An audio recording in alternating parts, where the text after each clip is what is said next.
Well, just one of the biggest takeaways for you and for the defense from the last game. A shutout is always good for us, but I feel like, they drove a little bit too much. They were in the red zone too much for us, and, we got to clean that up. But honestly, other than that, I feel like we played great.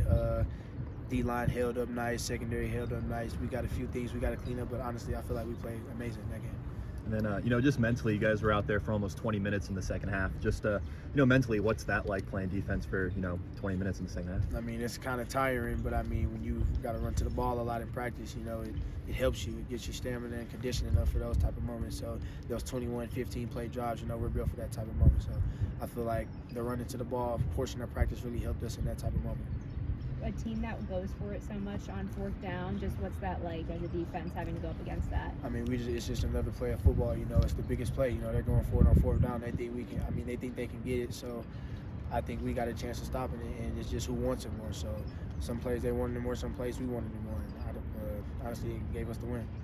Yeah, how has the secondary kind of meshed over the past 4 weeks? You guys, obviously a lot of talent, but young, so what's the game experience been like? It's been amazing. Coach Green and Coach Shepherd have been, on us about just living in the moment. No moment is too big for us. We're used to these type of moments. So, Coach Green and Coach Shepherd play a big part in the way we play, honestly. What was it like seeing Takari get those, the fumble recovery and then that man, tip? I lost my mind on the interception. I mean, when he tipped the ball up, I lost my mind with him. That guy's a playmaker. That's my big brother, honestly. That's my roommate, actually. So, I look up to TC, seeing him stay down, those 3 years, and now he's finally getting his opportunity to go ball. That makes me happy because, it's like you seeing your big brother, go out there and do what he's always wanted to do. I feel like I know that guy all my life. So, yeah, I lost my mind on the interception with him, though.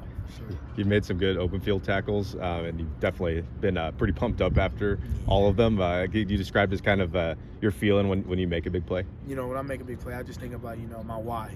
It's my father who passed away in April 2020, and I just always think about him every time I make a play and how he would want me to do and how he would want me to react because he was an energetic guy. So, when you see me running around the field, I'm just a reflection of him, honestly. So that's really what it is. I'm just thinking about him and thinking about how I can make him proud.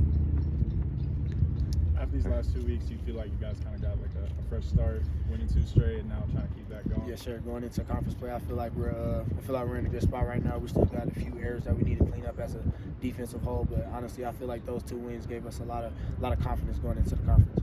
Last year you had a big play against Eastern Washington. What do you remember most from that game and all that? Honestly, I just remember Max Murphy. He's not part of the team anymore. I just remember seeing him hit the ball, and I was like, oh, this is it. Like, this is like my play. I wanted to pick it up, but I was like, nah, I'm just falling on the ball. And then when I fell on the ball and got up and felt, all my teammates hitting me in the helmet, I was just like, oh, yeah, I did it. And I started losing my mind that play, too. I'm just waiting on that opportunity to come back, and hopefully it comes back this week. Yeah, you guys, the target's on your back. You guys have to defend the title this year. Just what's the team mentality like, especially with younger guys now holding that standard? Well, I mean, the younger guys got to step up, me included. We got to flip our switch, and that's something that Paul Pride, Kenny Hyden, and all the leaders like JT have been telling us. It's time to flip the switch. The younger guys can't wait around much longer. We got to go now. It's a few more guaranteed games, so there's no wait. We got to go. If we want it, we got to go get it. Yeah, Takari talked about playing behind a line, that experience and that talented. Just how nice is that? I mean, it was a great experience playing behind, Simeon Woodard, John Johnson, Andrew Powell, those guys are all great cornerbacks, and then taking it to the field, just trying to use all of their game plans, like Andrew Powell was very aggressive, John was very great in coverage, Simeon was just the savviest person I've probably ever seen play, just taking those tips from those guys and then relaying them on the field, that helps me a lot. And then this defensive line, playing behind them, what's that like? Yeah. I love playing with those guys, man. They make our job easier. Sometimes we can get beat, and those guys are in the backfield, and it was like, whew, game-changing, game-savers. Yeah, love those guys. A lot of opposing coaches talk about the disguise coverage you guys have. Mm-hmm. What's that like playing in a defense that, is kind of so hard for other teams to prepare for? I mean, it gives us opportunities to make plays on the ball, A quarterback could be seeing cover 0. We drop back into cover 4. He throws it right to the nickel, running into the flat. We're going home for 6. So, it's just things like that make us more confident. We think, we're trying to guess what the quarterback's thinking and make him make a decision on his feet. The D-line getting back there, so he got to take a picture of the formation in a second. And then the next second, the D-line's all in his face with their hands up. So it's kind of hard. But, you know, it makes my job easier. It makes the safety's job easier, too, knowing that we can disguise the coverage. And then Oregon, South Dakota State, those first 2 games, what did you learn? What did the team kind of learn? How much do you think maybe that will help down the road? Well, the first game, you know, it showed us where we were, you know, played the number 7 team in the nation at that point.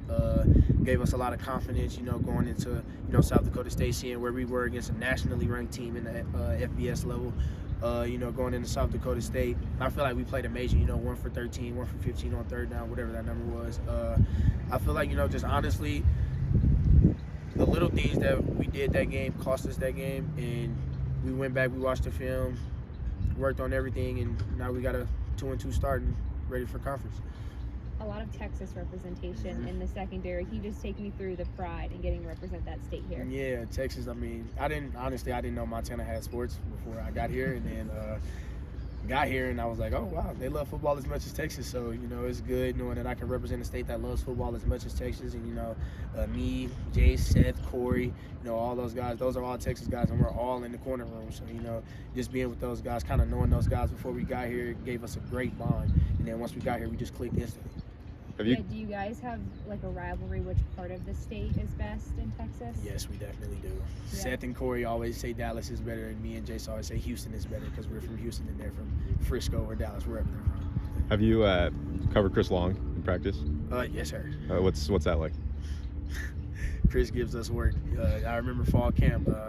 Chris was an eye-opener for us to see where we were, and then, you know, we started figuring them out a little bit. And he started giving us reps. We started giving him reps, and it was just a good competition with him. And he helped us get ready for these receivers that we play. So, Yeah. What's his best trait or best skills? Chris, Yeah. he creates a lot of hesitation. Like, he can make you stop your feet, and once you stop your feet, he's probably gone, and you can't catch him. I'm not gonna lie. So I feel like we should give him more chances. And, you know, if they're pressed up on Chris, I got Chris every time, honestly. So, yes, sir.